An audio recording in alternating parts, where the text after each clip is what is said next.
حضرت جبرائیل علیہ السلام حضور اقدس صلی اللہ علیہ وسلم کے پاس تشریف لائے۔ آپ صلی اللہ علیہ وسلم اس وقت غم زدہ تھے، تو جبرائیل علیہ السلام نے سبب پوچھا، کیوں پریشان ہے؟ آپ علیہ السلام نے فرمایا، حسن اور حسین کو نظر لگ گئی۔ فرمایا، یہ سچائی کے قابل چیز ہے، نظر واقعی لگتی ہے۔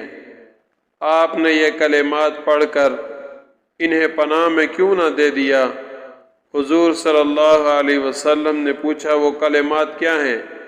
فرمایا، یوں کہو، اللہم ذا السلطان العظیم والمن القدیم ذا الوجہ الکریم ولی الکلمات التامات والدعوات المستجابات آف الحسن والحسین من انفس الجن واعین الانس۔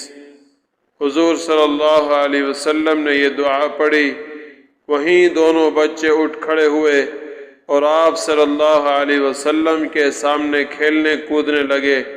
حضور صلی اللہ علیہ وسلم نے فرمایا، لوگو، اپنی جانوں کو، اپنی بیویوں کو اور اپنی اولاد کو اسی پناہ کے ساتھ پناہ دیا کرو کہ اس جیسی اور کوئی پناہ نہیں۔